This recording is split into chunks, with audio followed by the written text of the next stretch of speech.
Hello बच्चों, कैसे आप लोग। आज हम डिस्कस करेंगे क्लास 12 अकाउंटेंसी का एक इम्पॉर्टेंट चैप्टर जिसका नाम है पार्टनरशिप, और उसका सबसे लास्ट जो टॉपिक है वो है डेथ ऑफ पार्टनर। ऑलरेडी हमने डेथ ऑफ पार्टनर के ऊपर एक वीडियो कर चुके हैं जो आप लोग ऑलरेडी देख चुके हैं। ये हमारा सेकंड लेक्चर है।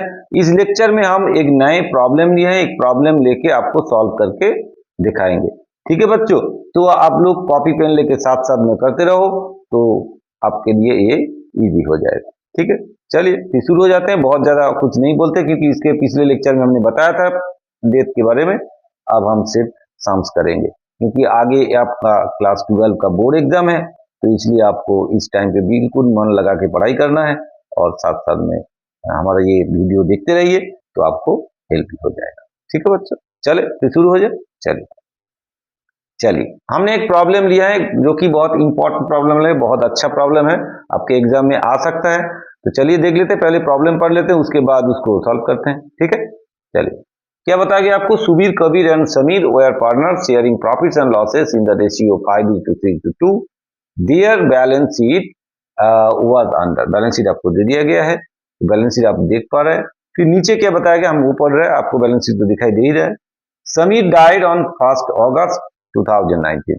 तो ईयर एंड कब होता है वो देखना है पहले, क्योंकि जो बैलेंस शीट है वो 31 मार्च में ही होना चाहिए। ईयर क्लोज 31 मार्च में ही हुआ, क्योंकि यहाँ पे देखिए हम बोल रहे हैं 1920, इसका मतलब है मार्च में ईयर एंड हुआ है, और उसका जो देहांत हुआ है वो अगस्त महीने का 1 तारीख में हुआ है। ठीक है, नेक्स्ट बोला गया goodwill of the firm is to be valued 1,75,000, machinery be valued at 1,40,000, patents 40,000, leasehold premises that is 1,50,000 on that date.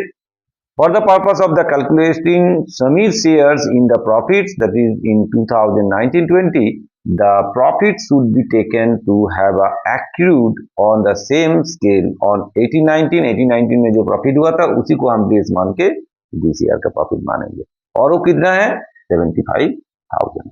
ठीक है बच्चों, तो प्रॉब्लम आपको समझ में आ गया है। अब देखिए यहाँ पे रिवैल्यूएशन अकाउंट भी खोलना है, क्योंकि यहाँ पे कुछ एसेट्स का रिवैल्यूएशन हुआ है, तो इसलिए हम रिवैल्यूएशन अकाउंट खोलेंगे, बोला भी है आपको खोलने के लिए। और दूसरा है समीर कैपिटल अकाउंट खोलना है। ठीक है, तो आप लोग भी कॉपी में फटाफट स्ट्रक्चर बना लो, रिवैल्यूएशन अकाउंट खोल लो और साथ साथ में करते रहो। ठीक है, चल फिर शुरू हो जाए, चलते। तो पहले क्या काम करना है, हम पहले रिवैल्यूएशन अकाउंट खोल लेंगे। हमने ऑलरेडी रिवैल्यूएशन अकाउंट यहाँ से खोल के रखे हैं।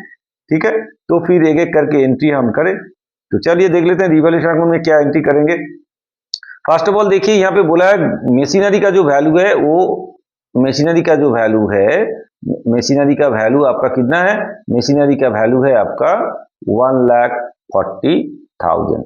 और मशीनरी वैल्यू यहाँ पे कितना है 1,50,000। इसका मतलब है मशीनरी का जो वैल्यू है वो 10,000 रिड्यूस हो गया, डिक्रीज हो गया। तो अगर वैल्यू डिक्रीज होता है तो उसके लिए एंट्री कहाँ होता है भाई, डिक्रीज होता है तो एंट्री होता है revaluation account debit to assets. तो यहाँ एसेट्स कौन सा है, यहाँ एसेट्स हो गया आपका मशीनरी, तो हम यहाँ क्या लिखेंगे, मशीनरी रिवैल्यूएशन अकाउंट में टू मशीनरी, तो यहाँ लिखेंगे हम टू मशीनरी।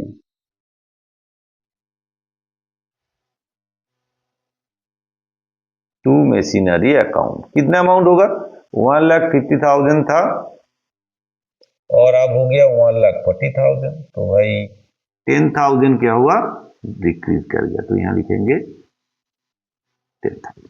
ठीक है बच्चों, आया समझ में, क्लियर हुआ।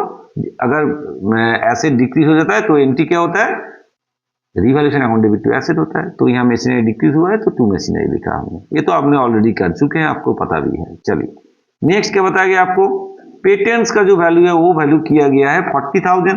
तो पेटेंट्स आपका पहले था कितना, पेटेंट्स का जो वैल्यू था वो 30,000 था, अब वो वैल्यूएशन हुआ है 40,000। तो इसका मतलब है पेटेंट का जो वैल्यू है वो इंक्रीज कर गया।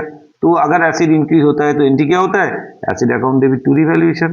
तो यहाँ पे क्या होगा, patent account debit to revaluation. इसका मतलब है रिवैल्यूएशन में क्या होगा, बाई पेटेंट। ठीक है, तो by patent, by patent account. भाई कितना है पेटेंट अकाउंट देख लेते हैं। पेटेंट अकाउंट कितना है 30,000 था, अब हो गया 40,000, तो इंक्रीज कर गया। तो यहाँ 40,000 माइनस 30,000। ठीक है, तो कितना आ जाएगा 10,000। ठीक है, आगे आप नेक्स्ट देख लेते हैं क्या बताया गया आपको। लीज होल्ड प्रीमिसेस जो है उसका वैल्यू हुआ है 1,50,000। अब लीज होल्ड प्रीमिसेस का वैल्यू कितना था 1,25,000 था, वो अब हो गया 1,50,000। तो लीज होल्ड प्रीमियम का प्रीमिसेस का वैल्यू जो है वो लीज होल्ड बढ़ गया वैल्यू। तो लीज होल्ड का वैल्यू अगर बढ़ जाता है मतलब एसेट का वैल्यू अगर बढ़ जाता है तो asset account debit to revaluation होगा। कितना बड़ा है देखिए बाय लीज होल्ड, यहां लिखेंगे लीज होल्ड कितना बड़ा है, लीज होल्ड अकाउंट कितना बड़ा 1,50,000 हो गया। जो पहले कितना था देखिए पहले कितना था 1,25,000 था और वो बढ़ के 1,50,000 हो गया। तो बड़ा कितना 1,50,000 माइनस 1,25,000। ठीक है ना 1,25,000 था 1,25,000 था, अब हो गया 1,50,000 तो बढ़ गया कितना 25,000। तो यहाँ हो जाएगा 25,000। ठीक है बच्चों, आया समझ में, क्लियर हुआ। चलिए फिर और कुछ बताया गया आपको नहीं भाई, ये रिवॉल्यूशन का काम खत्म हो गया और कुछ है नहीं रिवॉल्यूशन में, तो हम क्या करेंगे रिवॉल्यूशन अकाउंट को क्लोज कर देंगे। ठीक है चलिए क्लोज कर देते हैं रिवॉल्यूशन अकाउंट को।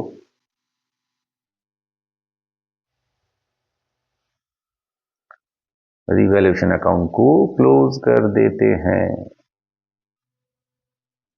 बड़े अच्छे लगते हैं।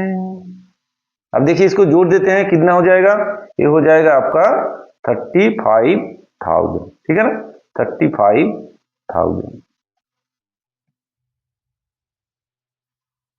ठीक है तो 35,000 इधर भी लिख देते हैं 35,000। जब सम इजीली हो जाता है तो अच्छे तो लगता ही है स्टूडेंट को, है ना, एग्जाम में मार्क्स भी मिलेगा तो मजा तो आएगा ही, इसलिए बड़े अच्छे लगते हैं। चलिए कोई बात नहीं, तो हम देख लेते हैं फिर यहाँ पे इनका रेशियोज क्या है।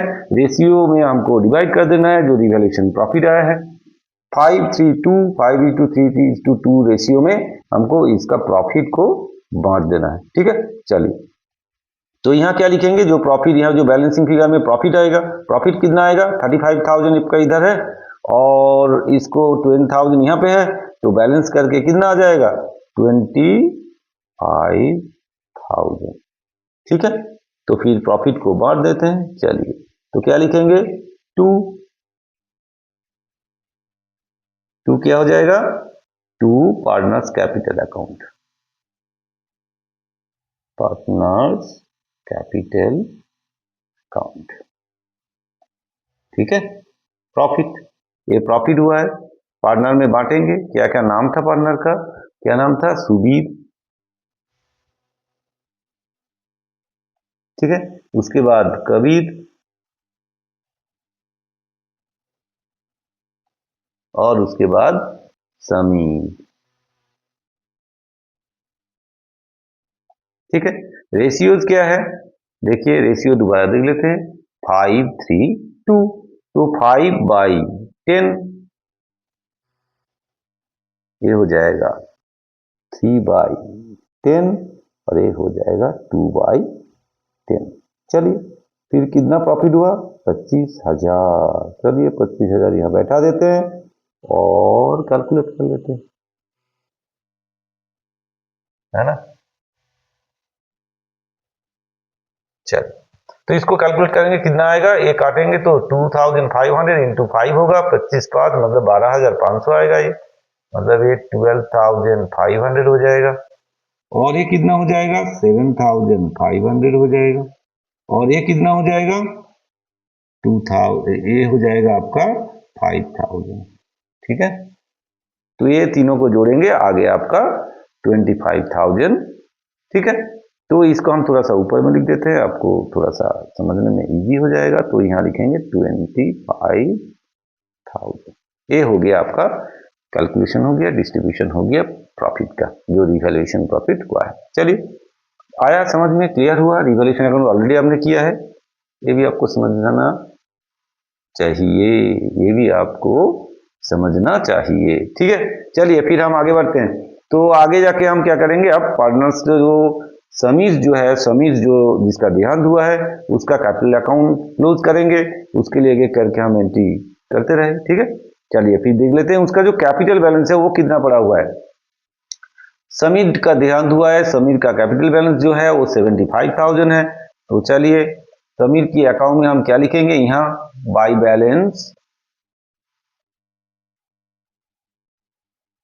बैलेंस बीडी कितना 75, देखिए 75,000 है, 75,000 समीर के अकाउंट में क्रेडिट बैलेंस है, वो यहाँ आ जाएगा। ठीक है, चलिए अब देखिए रिवैल्यूएशन प्रॉफिट हुआ है वो भी उसको मिलेगा, तो बाई रिवैल्यूएशन लिखेंगे, रिवैल्यूएशन अकाउंट। ठीक है, रिवैल्यूएशन अकाउंट ब्रैकेट में लिखेंगे share of profit, share of जो रिवैल्यूएशन जो profit, share of revaluation profit, वो कितना उनको मिला है, समीर को कितना मिला है देख लेते हैं। समीर लास्ट में है, उसको मिला है 5,000, तो यहाँ आ जाएगा 5,000। ठीक है बच्चों, चलिए फिर आगे देखें। नेक्स्ट उसको और क्या मिलेगा, अब देखिए बोला है गुडविल ऑफ द फार्म बोल दिया गया आपको 75,000। ठीक है, तो गुडविल उनको मिलेगा, गुडविल का कितना मिलेगा, गुडविल टोटल जो गुडविल ऑफ द फार्म है वो 1,75,000 है, तो उसका कितना शेयर है वो कैलकुलेट कर लेना है, और फिर उस चीज को हमको दो पार्टनर जो रह गया है वो आपस में किस तरह से डिस्ट्रीब्यूट करेगा, मतलब एडजस्ट कैसे करेगा वो भी दिखाना है आपको। ठीक है बच्चों, चलिए फिर देख लेते हैं, थोड़ा किससे कैलकुलेशन करें कैसे देख लेते हैं, हम वॉकिंग्स कर लेते हैं, वॉकिंग्स में आपको दिखा देते हैं, वॉकिंग्स कर लेते हैं। वॉकिंग्स क्या करेंगे, फर्स्ट काम एक है कैलकुलेशन ऑफ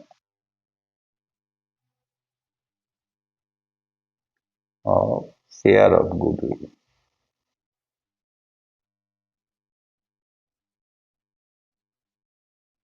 ठीक है, calculation of share of goodwill. चलिए share of goodwill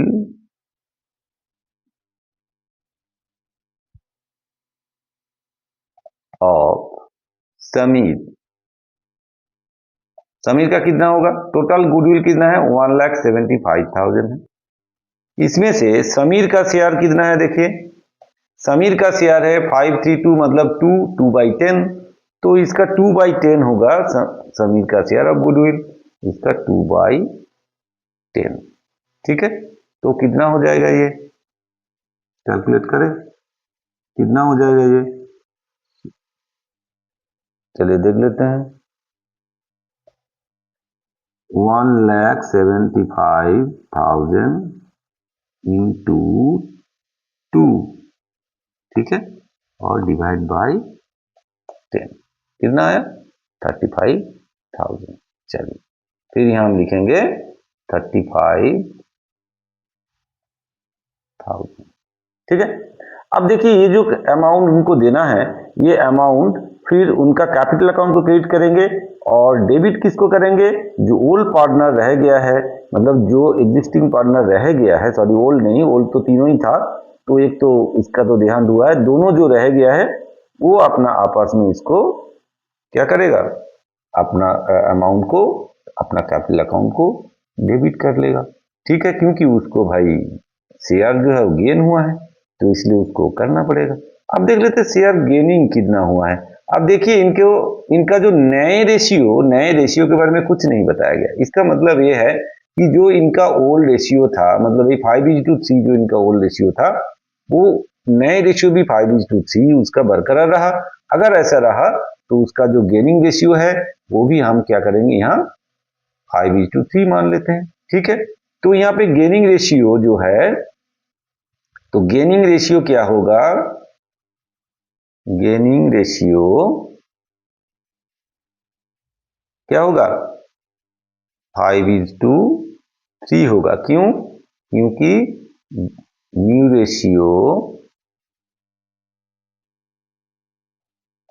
ratio remain unchange.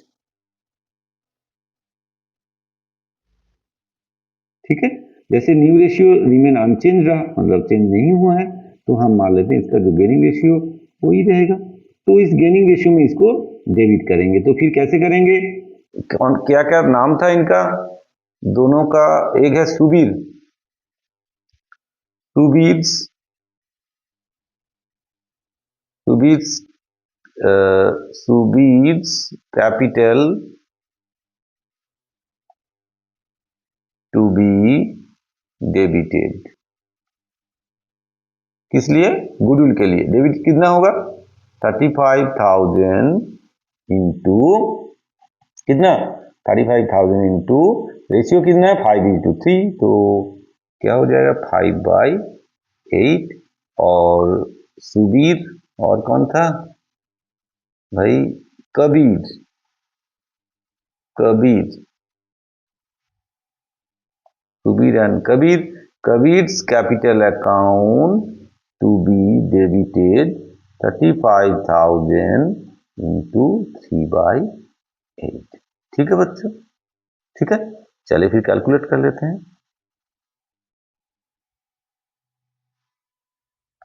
Calculate करते हैं फिर। तो 35,000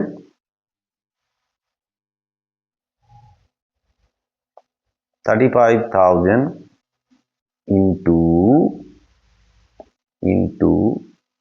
5 डिवाइड बाई 8 कितना है 21875। तो ये आ गया आपका 21875, 21875। और इसका कितना आएगा, चलिए देखते हैं कितना आएगा। इसका आएगा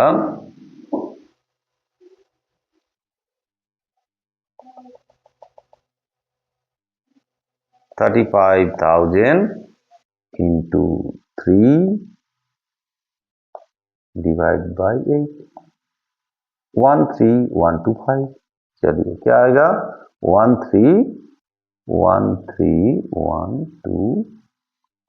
ठीक, तो फिर ये दोनों अमाउंट क्या करेंगे, यहाँ पे बाई लिखेंगे, बाई क्या लिखेंगे, बाई क्या नाम था उसका, सुबीर कैपिटल अकाउंट,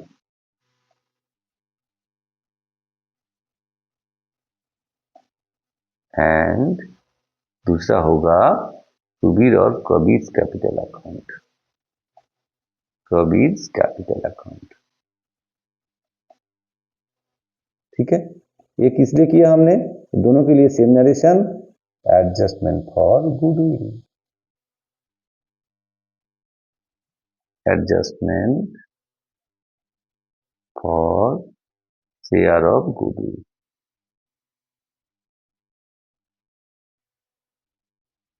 ठीक है, adjustment for share of goodwill. कितना कितना अमाउंट था देख लेते हैं, कितना अमाउंट था 21875, एक का है 21875 और दूसरा है 13125, 13125। ठीक है, हो गया। चलिए फिर आगे बढ़ते हैं, फिर देखते हैं और क्या मिलेगा इनको। चलिए गुडविल का काम हो गया, ये काम हो गया, ये काम हो गया, लास्ट वाला रह गया। क्या बोला गया कि जो प्रॉफिट है, लास्ट ईयर जो प्रॉफिट हुआ था वो 75,000, और वो प्रॉफिट का पोर्शन उसको मिलेगा, उनका जो शेयर ऑफ प्रॉफिट जो उनका रेशियो है उसी हिसाब से मिलेगा।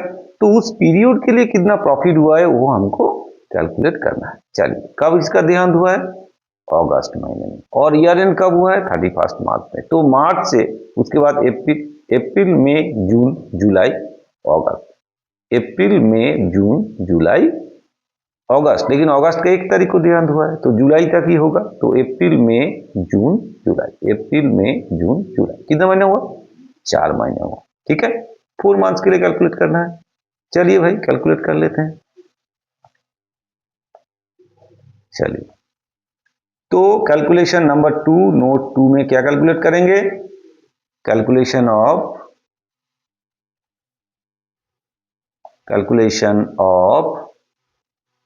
Share of expected profit. ठीक है, चलिए एक्सपेक्टेड प्रॉफिट। चलिए फिर कैलकुलेट कर लेते हैं। देखिए बोला गया है उस पीरियड के लास्ट ईयर में, उस पीरियड के लिए पूरा साल के लिए प्रॉफिट हुआ था 75,000, तो इस पीरियड के लिए कितना प्रॉफिट होगा। चलिए तो कैलकुलेट करते हैं। Expected profit for the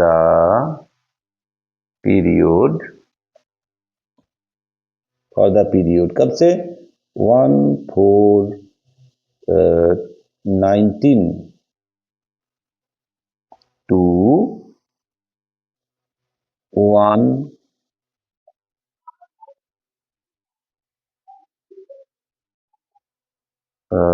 19 to 19 था ये, कोई ध्यान नहीं है क्या था यार भाई, 1920, ओहो सॉरी 1920, तो इसका मतलब है 1920 है, 19 नहीं था। चलो ठीक ही लिख रहा था। 19 टू 31 जुलाई तक ही होगा, 7/19, मतलब 1 तारीख का अगस्त मतलब 31 तक ही होगा। कितना प्रॉफिट होगा, चलिए कैलकुलेट कर लेते हैं। कितना होगा, equal to that is 4 months. तो कैलकुलेशन करें, कितना अमाउंट था, 75,000 था। ये 75,000 जो है पूरा साल के लिए है, तो ये 4 महीने के लिए कितना होगा, 4/12। तो भाई कैलकुलेट करेंगे तो कितना आएगा, 3 तो 25,000, ठीक है। तो उस पीरियड के लिए प्रॉफिट होगा 25,000। फिर ये 25,000 में से उसको कितना मिलेगा, मतलब Sameer share of goodwill, share of profit कितना होगा।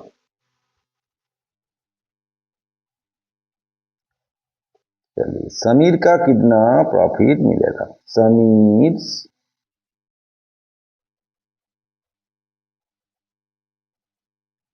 Share of goodwill, share of profit, sir share of profit, Sameer share of profit कितना हो जाएगा, 25,000 उस पीरियड का प्रॉफिट है, उसका शेयर है कितना था, 2/10। देख लीजिए एक बार, आपको दोबारा दिखा देते हैं क्या शेयर था उसका, 5 प्लस 3 8 प्लस 2 10, 2/10, ठीक है। तो उसका 2/10, तो इसको डिवाइड करेंगे तो कैलकुलेट करके आएगा कितना, 5,000 आएगा। ठीक है बच्चा, ये आ गया आपका 5,000, ठीक है। चले फिर इसको भी बैठा देते हैं। तो क्या लिखेंगे इसको, by profit and loss suspense account, profit and loss suspense account, suspense account क्या लिखेंगे, शेयर ऑफ प्रॉफिट, ठीक है। उस पीरियड का जो शेयर ऑफ प्रॉफिट है उसके, ये एक्चुअली रिवैल्यूएशन प्रॉफिट था और ये एक्सपेक्टेड प्रॉफिट, ठीक है।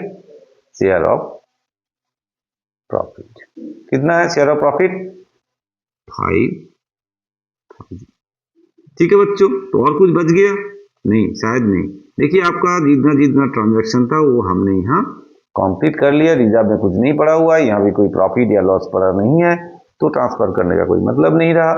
अच्छा एक तो है भाई, है क्यों नहीं है, यहाँ है ना 30,000, क्या है, रिजर्व है, नहीं सॉरी नॉट रिजर्व, ये तो वर्क्समैन कॉम्पेंसेशन रिजर्व है, तो वो नहीं आएगा। तो वर्क्समैन छोटा सा रिजर्व अलग से है, वर्क्समैन कॉम्पेंसेशन रिजर्व है, ये नहीं आएगा, ठीक है बच्चों। चलिए फिर आगे बढ़े, खत्म करें इसको, हो गया कंप्लीट। अब इसको क्लोज कर देते हैं, फिर कंप्लीट कर देते हैं इसको।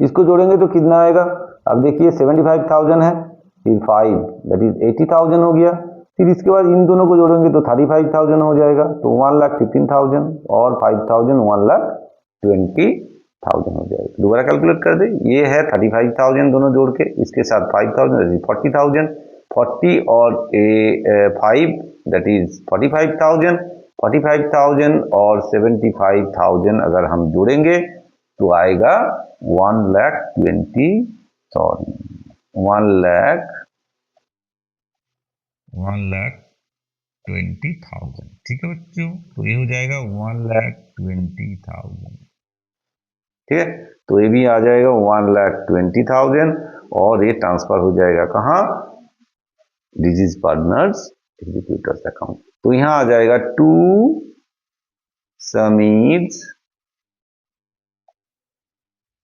एग्जीक्यूटर्स अकाउंट,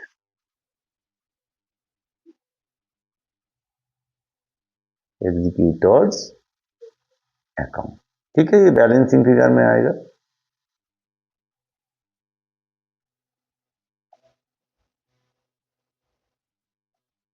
ठीक है, बैलेंस फिगर में कितना, 1,20,000।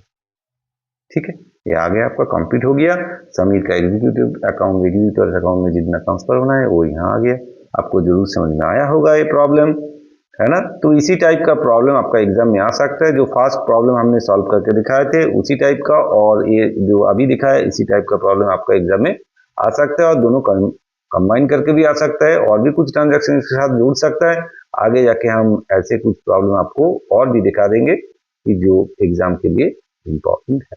ठीक है बच्चों, अगर आपको वीडियो अच्छा लग रहा है, आपका हेल्प हो रहा है, आप जरूर इस वीडियो को शेयर कीजिए, लाइक कीजिए, कमेंट्स कीजिए, और चैनल को जरूर सब्सक्राइब करके रखिए कि आपके पास जैसे हम वीडियो बनाएं और वो आपके पास तुरंत पहुंच जाए, और उसके लिए आपको थोड़ा बेल आइकन भी दबा के रखना पड़ेगा।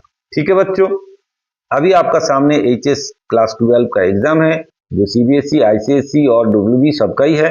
तो अगर आपको कुछ प्रॉब्लम है, कुछ प्रॉब्लम आपको चाहिए, सॉल्यूशन चाहिए, आप जरूर मेरा ये व्हाट्सएप नंबर पे आप भेजिए, हम उसको सॉल्व करके आपको दे देंगे वीडियो बना के, तो आपका हेल्प हो जाएगा। ठीक है बच्चों, और आप लोग बहुत अच्छे से मन लगा के पढ़ाई करते रहिए, क्योंकि बहुत अच्छा रिजल्ट करना है आपको और आगे बढ़ना है। ठीक है बच्चों, फिर मिलते हैं नेक्स्ट वीडियो में, तब तक आप लोग प्रैक्टिस जारी रखिए। Thank you.